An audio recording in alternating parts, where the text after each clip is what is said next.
जय हिंद। आप देखना शुरू कर चुके हैं आरजीएच बिहार न्यूज।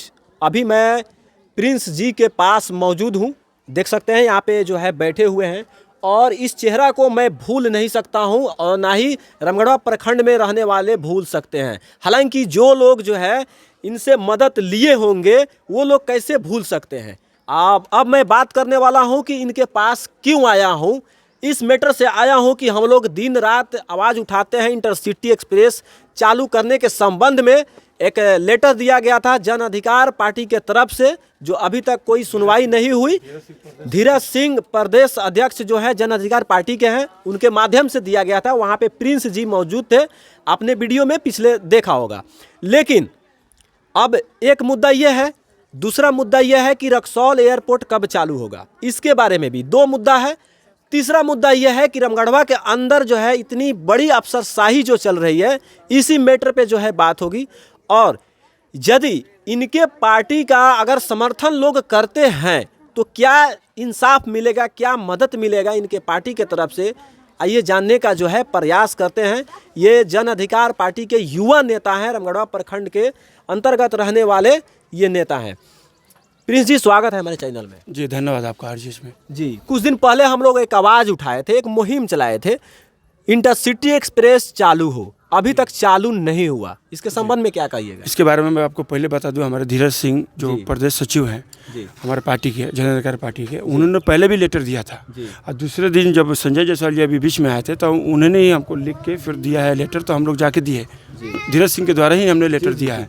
तो और अभी तक चालू क्यों नहीं हुआ? अभी तक चालू है सर। तो देखिए अब हमने बात तो रखी है, उन्होंने बात सुना है कि नहीं कौन सा चंपारण एक्सप्रेस ही कौन सा है। वो बोले कि 5 बजे तो हम इसको 6 बजे करेंगे, चालू करेंगे, ऐसा वादा तो करके गए हैं। सांसद तो वादा किए हैं 2024 भी आ रहा है। जनता को जो है रामगढ़वा के प्रखंड के अंतर्गत जितने भी जनतागण हैं उनको कब तक दिलासा दिया जाए कि चालू होगा, ये बताइए। हम लोग अभी प्रदर्शन करने वाले हैं, धरना प्रदर्शन 1 दिन का हम लोग करने वाले हैं। इस पर बैठक हो रही है, धीरज सिंह जी से बात हुई है।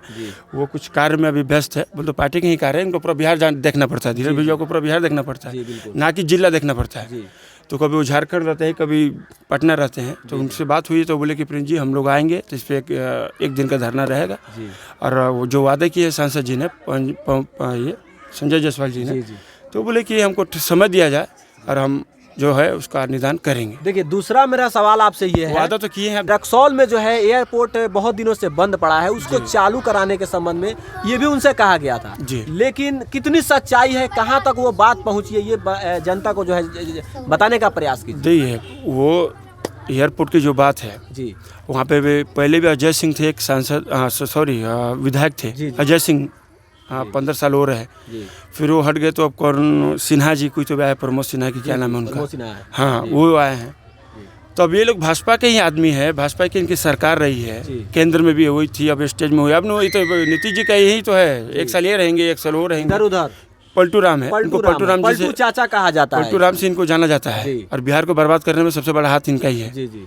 उन्होंने कुछ नहीं किया, ना कन्या के नाम से कुछ फंड सही किसी को मिल चुका है, ना स्वास्थ्य में किसी को सही फंड मिलता है, ना किसान के बारे में कौन सोचता है सर? किसान के बारे में देखिए, ये किसान के बारे में ₹2000 हाथ में दे दिए मोदी जी ने, खाते में डाल दिए। यहाँ पे तेल क्या रेट हुआ है? किसान के बारे में प्रिंस भैया बोले हैं, तो किसान के बारे में आपको बता दें कि इस साल इतनी ज़्यादा लापरवाही हुई है कि किसानों का जो है, आपको बता दें कि खाद के लिए लाइन में लगना पड़ता है। बिहार में खाद के लिए लाइन में लगना पड़ता है। सोच सकते हैं अगर किसान अनाज उपजाना बंद कर दे तो बड़े बड़े महलों में रहने वालों तुम्हारा क्या हाल होगा। अच्छा प्रिंस जी, ये बात बताइए कि आपकी यदि पार्टी में सभी लोग समर्थन आपके पार्टी को करते हैं जी, तो किस तरह से उम्मीद है कि ये सरकार जो है, ये पार्टी जो है जनता को जो है मदद करेगी? देखिए, अब उम्मीद सबसे बड़ी चीज़ होती है, सबकी उम्मीद होती है, आपकी भी होगी, सबकी उम्मीद होती है। उम्मीद करना एक काम करके उम्मीद करना, बोलते जमीनी स्तर पर दिखाई देना, एक पैराशूट से नीचे उतर के आना। पैराशूट में और जमीनी लेवल में बहुत फर्क है सर। 1 घंटा में आप दिल्ली चलिएगा, 1 घंटा पैदल चलिए, आप दिल्ली नहीं जाएगा।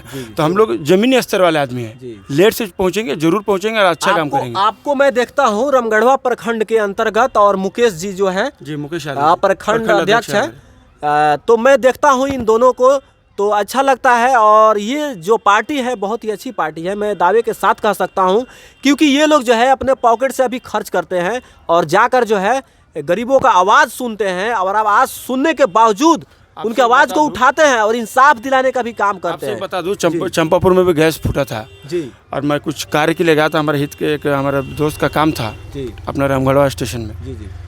पुलिस स्टेशन में हम लोग गए थे, तो वो अभी तक उसको मुआवजा नहीं मिला है सर। गैस फूटने के बाद उसका आदमी मर गया है कि क्या, अभी तक मुआवजा नहीं आया। यहाँ पे कौन से मीडिया जाके अभी तक देखा है उसको?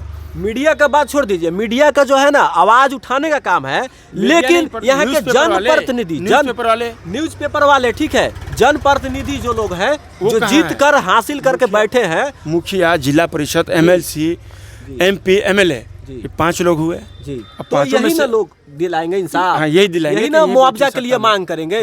मीडिया तो है ना आवाज उठाएगा और सिर्फ आवाज उठाने का और प्रयास दिखाने का प्रयास करता है, आँख खोलती है, ठीक है। लेकिन जो जनप्रतिनिधि जनता का वोट लेकर जो बैठी हुई है, जीत हासिल की है, वो तो अधिकार उनका ना है जी। अभी तक वो देखिए, मैं आपको बता दूं कि वो वीडियो साहब अपने CO साहब के पास भी हम जब बात हुई थी, तो बोले कि कंज्यूमर नंबर में जाके, कंज्यूमर जो एक होता है वहाँ पे इनको कंप्लेन करना पड़ेगा, वहीं से फिर जो गैस फूटा उसका मुआवजा मिलेगा। अभी तक उसको एक फंड नहीं मिला आदमी को, अभी भटक रही है औरत। तो हम लोग उन जमीनी स्तर पर गए, उनसे मिले हैं और कुछ वादा तो नहीं किया। हम लोग बोले कि हमसे जितना प्रयास होगा हम लोग आपको मदद करेंगे। आपको क्या लगता है कि रामगढ़वा और बिहार के अंदर जो है पप्पू यादव जो है किस तरह से बदलाव करेंगे, ये बताइए। बदलाव देखिए, बार बार आपने यही हुआ कि आपकी मकसद क्या रहेगा और बदलाव क्या कीजिएगा आप लोग। अभी तो बिना सत्ता में है ना हम लोग तो सत्ता में है, सत्ता में नहीं है तो आप लोग मदद करते हैं जी। जो सत्ता में है उनसे थोड़ा 30 साल का रिकॉर्ड देखिए ना, कोई जनता से पूछिए। अपन जात पासवान, यादव, अहिर, चमार, यही करते करते ये लोग सत्ता लेते हैं। ये लोग सिर्फ जो है जातिवाद करेंगे, जातिवाद करते हैं। पर मैं युवा रूपी के इतना ना झंडा घुमा दिया कि इनको सत्ता में बैठा दिया, और सत्ता में बैठने पर एक युवा उनके पास नहीं जाता है काम के। कहने का मतलब है कि वो जमीनी स्तर पर आकर देखे कि हकीकत क्या है, कौन मदद के लिए तरस रहा है, कौन मदद के लिए पुकार रहा है, यही ना। तो ब्लॉक में जाके पूछे कहाँ अच्छा काम हुआ है, कहाँ नहीं हो रहा है, क्या गरीबों को निदान है, जनन प्रमाण पत्र में 1200 रुपये क्यों लिया जा रहा है, आवासीय बनाने में 200 रुपये 400 रुपये क्यों लिया जा रहा है। यानी कहा जाए तो ये अफसरशाही एक प्रकार सा हो गया। रामगढ़वा के अंदर का अफसरशाही बहुत ज्यादा है, ये करप्ट लोग करते हैं। अफसरशाही एक अलग मुद्दा है। अफसरशाही का मतलब हुआ अफसर अपना ईमानदारी पूर्वक काम कर रहा है, शाही की तरह काम कर रहा है। यहाँ पे तो करप्ट लोग बैठे हैं। पेटी से बात होती है, 1 लाख दीजिएगा तो आपका काम होगा, 50,000 दीजिए तो आपका काम होगा। सर फोड़ा है कोई और, जेल जा रहा है कोई और, ये पूरा करप्ट हो रहा है। यही हो रहा है। थाना से लेके मैं पूरा दावे के साथ बोलता हूँ, मेरे वीडियो देखे मैं बोलता हूँ, थाना साहब को बोलता हूँ, CO साहब को बोलता हूँ, वीडियो साहब को बोलता हूँ। और हमारी पार्टी कभी ऐसी नहीं की है। अब बोलिए, हमारी पार्टी के बारे में कोई गलत एक लफ्ज़ कोई बोल दे, RJD के बारे में मैं बोलता हूँ। आपके जो जन अधिकार पार्टी है, देखा जाता है जमीनी स्तर पे कि पप्पू यादव जी जो है बहुत से गरीबों का मसीहा बोला जाता है, घूम रहे थे। हालांकि वो रियल हीरो कहा जाता है, ठीक है, रियल हीरो वही है। हालांकि देखा जाता है, मैं भी उनका न्यूज़ देखता हूँ बार बार कि वो ज़मीनी स्तर पे अपना जो खर्च है, अपने प्रॉपर्टी में से जो है गरीबों को देते हैं और मदद करते हैं। ये बहुत ही अच्छा एक पार्टी है। और क्या लगता है कि आपको जीतने के बाद ऐसे ही पार्टी बनी रहेगी या इसमें कुछ बदलाव आएगा? देखिए, जैसे मेरे कहने का मकसद ये है कि जिस तरह से अभी जमीनी स्तर पे जाके गरीबों को मदद कर रहे हैं, हालांकि अगर जनता इनको सपोर्ट करके जिता देती है यदि, तो ये वैसे ही रहेंगे पप्पू यादव, या पप्पू यादव में कुछ अलग डिफरेंट होगा, कुछ बदलाव होगा? देखिए, किसी के हाथ में अगर सत्ता आती है ना और वो कुर्सी पे बैठता है, तो सवाल करने का उसका एक मुहिम हो जाता है कि हम ये सवाल पूछ सकते हैं और उससे मुझे जवाब मिलेगा सत्ता बैठने के बाद। और आप सत्ता पे नहीं है तो बिहार के देखिए लोगों का हाल क्या है। सत्ता भी दे चुके हैं, अपने जातवा का, अपने भाइयों को, अपने चाचुआ को, अपने मामा को चुनता है लोग और भटकता है दिल्ली, पंजाब, कोई के राजकोट। तो पप्पू यादव जी तो सत्ता में नहीं है। लॉकडाउन में कितने लोग घर में घुस रहे थे, बाप भाई का नहीं हो रहा था और बेटा भाई का नहीं हो रहा था। सही बात है जी। तो पप्पू यादव ही सबके लाश जला रहे थे।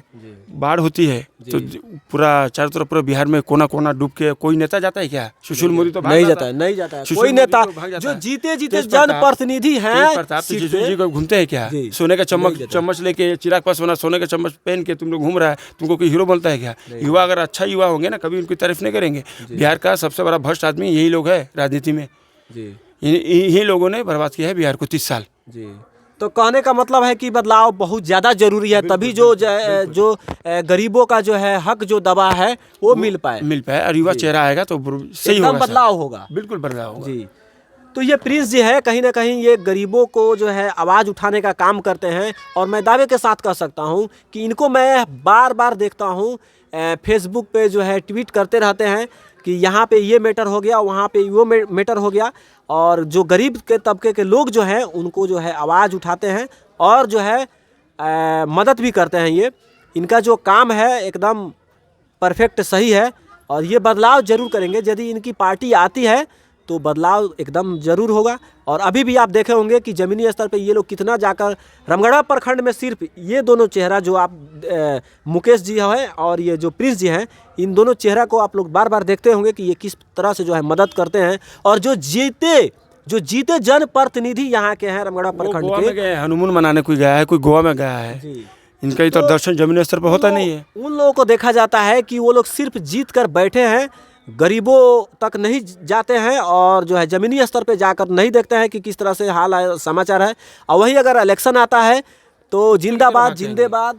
अरे हमारा युवा भी पागल है ना, नेता लोग पागल थोड़ी है, युवा भी तो हमारा 200-300 आदमी को लेकर जो है जुलूस और रैली निकाल देते हैं और भीड़ दिखाते हैं कि हमारे पास खाना है, मुर्गा मीट खाना है, जिता देना है। अब बाद में तोर चाचा तोर मामू तोर जात भाई कहाँ है, था नहीं है।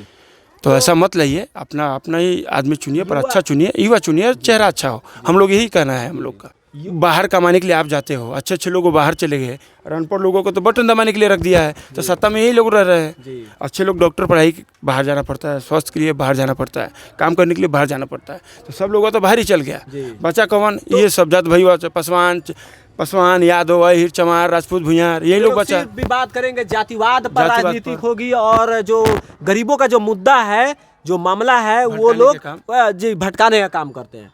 यही बात है।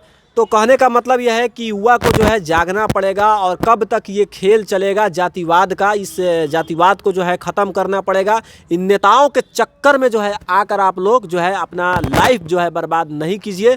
हाँ, ये ज़रूर आपको देखना है कि युवा नेता जो है किस प्रकार से है और उसका जो है ज़मीनी स्तर पे काम किस तरह से चल रहा है और किस तरह से करता है। उस चीज़ को आपको देखकर और उसी हिसाब से जो है आपको फैसला करना है और उसी हिसाब से जो है अपना वोट देना है।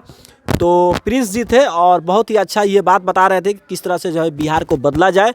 और युवा नेता मैं दावे के साथ कह सकता हूँ कि युवा नेता जो है बिहार में होना एकदम ज़रूरी है।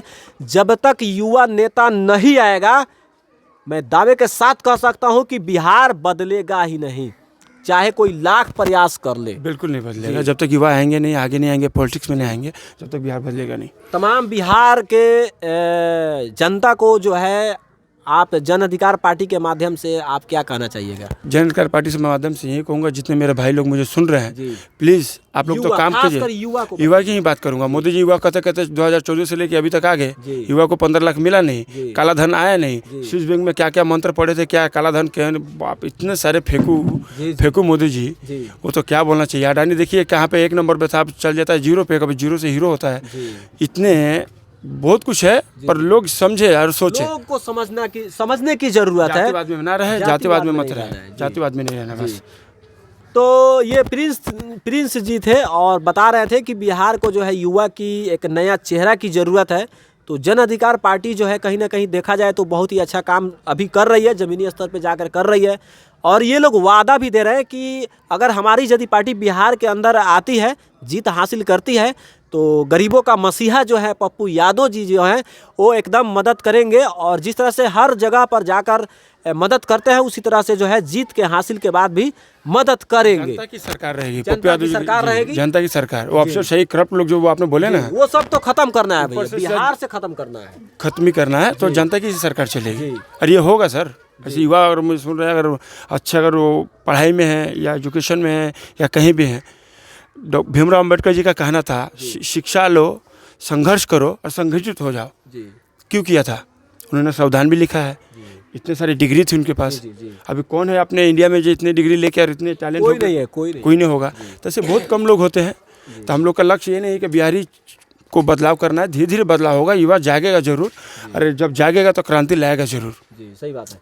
तो देखिए जो है युवा को जो है जागरूकता होना चाहिए, जागरूक जो है ज़रूर करना है, क्योंकि जब तक आप जागरूक नहीं होंगे, जब तक अपने घर के लोगों को देखिए, अगर आप एक व्यक्ति पढ़े लिखे हैं, एक परिवार में अगर 5 आदमी है, अगर 5 आदमी के अंदर जो है एक व्यक्ति पढ़ा लिखा है, तो वो 5 आदमी को समझा सकता है कि युवा नेता आएगा तो बदलाव होगा, और उसी हिसाब से जो है बदलाव किया जाएगा।